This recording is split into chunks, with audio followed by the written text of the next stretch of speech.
Hello guys, this is our day 4 in UAE. അപ്പോൾ രാവിലെ സ്മൂത്തിയാണ് കേട്ടോ നമ്മൾ ഉണ്ടാക്കുന്നത്. ചേട്ടന് ഡ്യൂട്ടിക്ക് പോകാറായി, അപ്പോഴത്തേക്കും കുറച്ച് സ്മൂത്തി ഉണ്ടാക്കാമെന്ന് വിചാരിച്ചു. കാരണം ഇന്ന് ബ്രേക്ക്ഫാസ്റ്റിന് വേറെ ഒന്നുമില്ല. കുറച്ച് ആൽമണ്ട്സും കുറച്ച് ഓട്സും പഴവും കുറച്ച് ഈത്തപ്പഴവും കുറച്ച് എന്തൊക്കെയോ അലുക്കുലത്ത് സാധനങ്ങളൊക്കെ ഇട്ടൊരു സ്മൂത്തി ഉണ്ടാക്കാമെന്ന് വിചാരിച്ചു. അങ്ങനെ സ്മൂത്തി ഉണ്ടാക്കി കൊടുത്തു. ചേട്ടനെ ജോലിക്ക് പറഞ്ഞു വിട്ട് കുറച്ചൊരു 10 മണി കഴിഞ്ഞ് കാണും. അപ്പോഴത്തേക്കും ചേട്ടൻ തിരിച്ചു വന്നു കേട്ടോ. കാരണം നല്ല പനിയായിട്ടാണ് തിരിച്ചു വന്നത്. അങ്ങനെ ഒരു ഗുളികയും കഴിച്ചിട്ട് കയറി കിടന്നത് മാത്രമേ ഓർമ്മയുള്ളൂ. പുള്ളി ഉറങ്ങിപ്പോയി.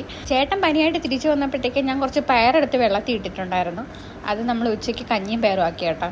പനിയായിട്ടിരിക്കുമ്പോൾ കഞ്ഞിയും പയറും ഒക്കെ അല്ലേ ഗൈസ് കുടിക്കാനുള്ളത്. പക്ഷേ എനിക്കെന്തോ പനി വന്നാൽ ബിരിയാണി തിന്നാനാണ് തോന്നാറുള്ളത്. അങ്ങനെ വൈകുന്നേരം ആയപ്പോഴത്തേക്കും കുറച്ച് നഗറ്റ്സും ഫ്രൈ ചെയ്ത് കട്ടനും ഇട്ടു കേട്ടോ. നഗറ്റ്സ് ഞാൻ കുറച്ചേ ഫ്രൈ ചെയ്തോളൂ, കാരണം ചേട്ടൻ തിന്നത്തില്ലെന്ന് എനിക്കറിയായിരുന്നു. അതുകൊണ്ട് ചേട്ടനൊരു കട്ടനും ഇട്ട് കൊടുത്ത് ബാക്കി ഞാനും കഴിച്ചു കേട്ടോ. പിന്നെ എനിക്ക് കുറച്ച് പരിപാടി ഉണ്ടായിരുന്നു. നമ്മുടെ ഹാളിൽ കുറച്ച് നമ്മുടെ പഴയ ഷൂസൊക്കെ ഉണ്ടായിരുന്നു. അപ്പോൾ അതൊക്കെ പൊടിയടിച്ചിരിക്കുകയായിരുന്നു. അയാൻ എപ്പോഴും അത് പറക്കിയിട്ട് കളിയാണ്. അതുകൊണ്ട് ഞാനതെല്ലാം കൂടെ വാരി പെട്ടിയിനകത്ത് വയ്ക്കാമെന്ന് വിചാരിച്ചു. അങ്ങനെ അതെല്ലാം തട്ടിപ്പറക്കി തട്ടുമ്പുറത്ത് കയറ്റിയിട്ട് ഞാൻ മേശ ഒതുക്കാൻ വന്നു.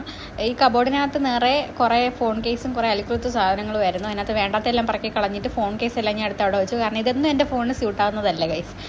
പ്രോ മാക്സ് ഒക്കെയാണ് കേട്ടോ. ആർക്കെങ്കിലും വേണമെങ്കിൽ തരാം കേട്ടോ, കുഴപ്പമില്ല. പിന്നെ ചേട്ടന് രാത്രിയായപ്പോൾ കുറച്ച് നല്ലപോലെ പനി കൂടി. അങ്ങനെ കുറച്ച് ടിഷ്യൂ ഒക്കെ ഞാൻ നനച്ച് നെറ്റിയിൽ കൊണ്ടുവച്ച് കൊടുത്ത്. പിന്നെ ഫാർമസിയിൽ നമ്മൾ 9 മണിക്ക് മരുന്നിന് വിളിച്ച് പറഞ്ഞപ്പോൾ രാത്രി 11 മണിക്കാണ് ഗൈസ് മരുന്ന് കൊണ്ടുവന്നത്.